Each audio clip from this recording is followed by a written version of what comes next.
아니 내일 아침에 정보가 셀까 싶었어 내가. 예? 그 대통령 온다고 아무한테 얘기하면 안 돼요. 아, 네네네, 알겠습니다. 대통령 맞아. 일정 보게 되면 그것도 법이 걸려요. 그쵸. 네네. 알겠지요? 네, 알겠습니다.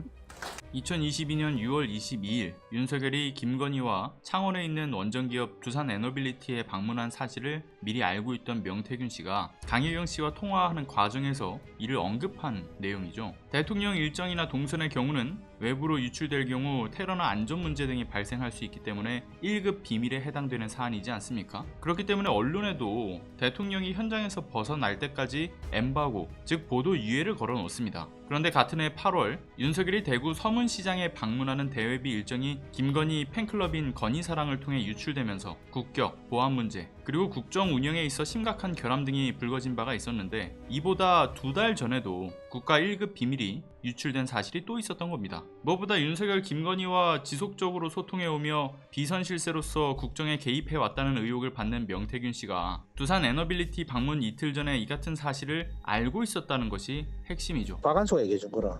22일 날 하고 그 사이에 네. 25일 사이에 대통령이 내려온다고 지사한테 연락이 왔어. 방금 들으신 것처럼 이 정보를 박완수 경남지사를 통해서 들은 내용이라고 언급을 하는데 이 내용 말고도 윤석열이 두산 행사가 끝난 이후 명태균 씨를 찾으면서 왜 오지 않았냐라는 내용의 전화를 한 사실도 담겨 있다고 알려졌습니다. 결국 윤석열도 명태균에게 일정이 전달된 사실을 알고 있었던 것이죠. 강혜경 씨의 주장에 따르게 되면 이날 김건희와 명태균 그리고 김영선 전 의원 이 세 사람이 따로 만났다고 알고 있다 하니 이 내용과도 정확히 맞물리는 내용인 것이죠. 그런데 문제는 이뿐이 다가 아닙니다. 대통령 일정이 일반인에게 유출된 것도 문제지만 윤석열이 방문할 경우 두산 에너빌리티가 주가가 상승할 것이니 강혜경 씨에게 주식을 사두란 말을 했고 그뿐 아니라 본인도 주식을 사둘 것이라는 취지의 발언도 해당 통화 내용에서 확인이 되었습니다. 뭔 말인지 알겠지요? 네네, 그러니까 알겠습니다. 그거는 오든가 말든가 간에 가만히 쥐고 있으면은 나중에 네네. 되면은 네. 6, 7만 원 간다. 못 가도 나같이 돈 빌려서 한 사람은 단발로 해갖고 일주일 만에 갚아줘야 되고. 알겠어요. 이 같은 사실에 대해 강혜경 씨는 언론과의 인터뷰에서 자신 말고도 투자 권유를 받은 사람이 많다라는 내용을 폭로하기도 했죠. 두산이 오를 거라고 주변 사람들한테 엄청 많이 살아 있었어요.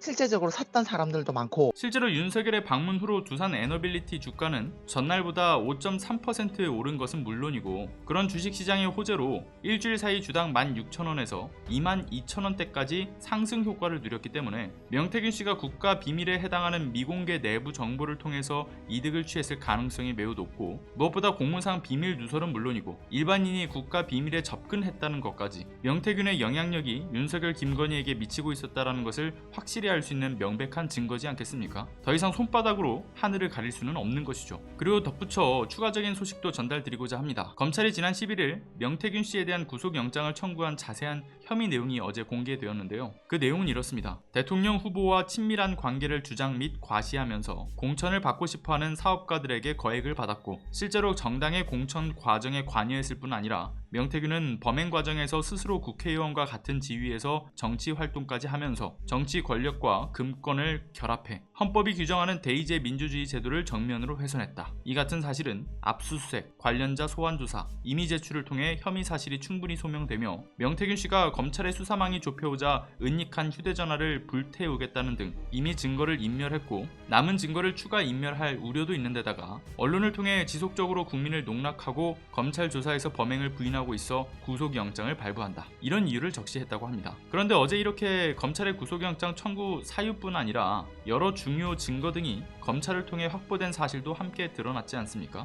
먼저 첫 번째는 명태균 씨가 검찰 조사 과정에서 김건희로부터 돈 봉투를 받았다 이런 진술을 했다고 하죠. 정확한 금액, 구체적 시기는 기억나지 않는다라고 주장했다지만 강혜경 씨 측에서는 명태균 씨가 김건희로부터 500만 원을 받았고 이를 주변에 자랑했던 기억이 난다면서 대선 후보 경선 때였던 것으로 추정된다고 덧붙였습니다. 이 같은 사실과 관련해서는 압수된 명태균 씨의 휴대전화 안에서 돈봉투 사진을 확보에 검찰이 추궁을 한 사실도 있고, 이에 따라 명태균 씨는 교통비 명목의 비용이었다라고 해명한 것으로도 알려졌습니다. 그런데 김건희가 주가 조작으로 돈을 쉽게 벌더니만 금전 개념이라도 사라진 걸까요? 일반의 상식으로는 500만 원이라는 금액이 교통비 명목이다 라고 하는 것을 납득하기는 힘들다는 점에서 김건희가 전달한 돈봉투의 성격도 추가적인 수사가 필요해 보입니다. 그리고 두 번째는 검찰이 명태균의 휴대폰에서 이준석과 주고받은 카카오톡 내용 다수도 복원한 것으로 알려졌는데요. 시점은 이준석이 국민의힘 대표로 있던 시기 성접대 의혹 등 문제로 당 윤리위 징계 절차가 개시된 직후에 두 사람이 김건희를 언급하면서 나눴던 대화라고 하는데, 설마 아니 당시 이준석 징계에 대해서 주도했던 인물이 김건희라는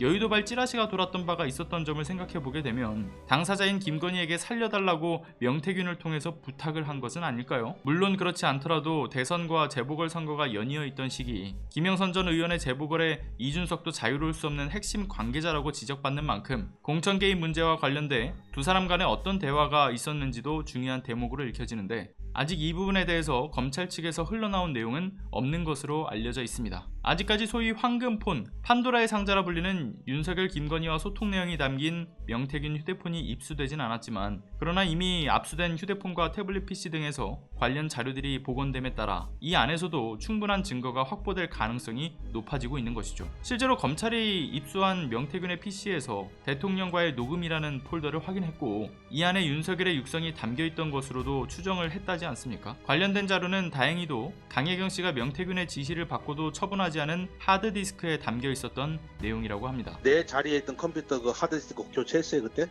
아니요. 컴퓨터 확 하드디스크. 치워버릴게요. 그 하드디스크 본인 집에도 압수 들어올 때 모르니까 하드디스크 해갖고 버려, 어디다 폐기 처분해.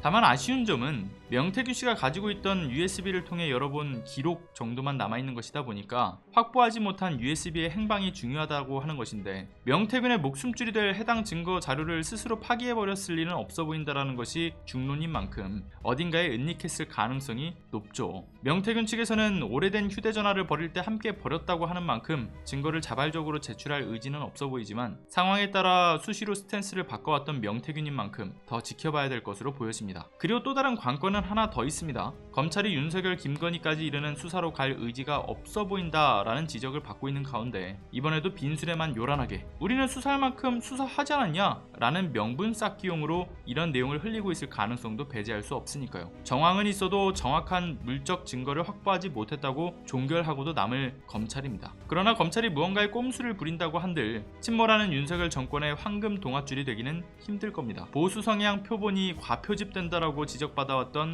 한국갤럽의 최근 여론조사에서 윤석열 지지율이 17%까지 무너졌던 점이나 국민의힘 지지 성향이 강한 TK 지역에서조차 등을 돌려버린 상황인데다가 한길리서치가 최근 임기 반환점을 넘어간 윤석열이 2년 6개월의 국정 중 잘한 일이 있냐라는 질문에 과반 이상인 59.3%가 잘한 일이 없다라고 응답한 내용까지 공개되는 등 연일 탄핵의 바람만 더 강하게 불고 있는 상황인 만큼 윤석열 정권의 최후가 머지 않았으니까요. 윤석열 임기 반환점까지 넘는 오랜 시간의 투쟁에 지치신 분들도 있겠지만, 이젠 정말 촛불을 들고 거리로 나설 적기라고 봅니다. 국민의 준엄한 명령으로 빠른 시일 내에 윤석열을 끌어내릴 수 있도록 시청해주시는 모든 분들이 함께 동참해주시기를 간곡히 부탁드립니다. 감사합니다. 여러분의 구독과 좋아요, 알람 설정, 그리고 소중한 후원은 시사발전소 운영에 있어 정말 큰 힘이 됩니다. 끝까지 시청해주신 여러분 감사합니다.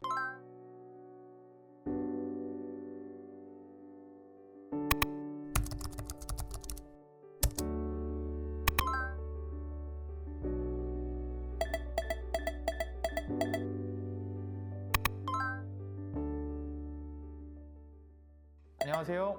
시사발전소 소장 한지입니다.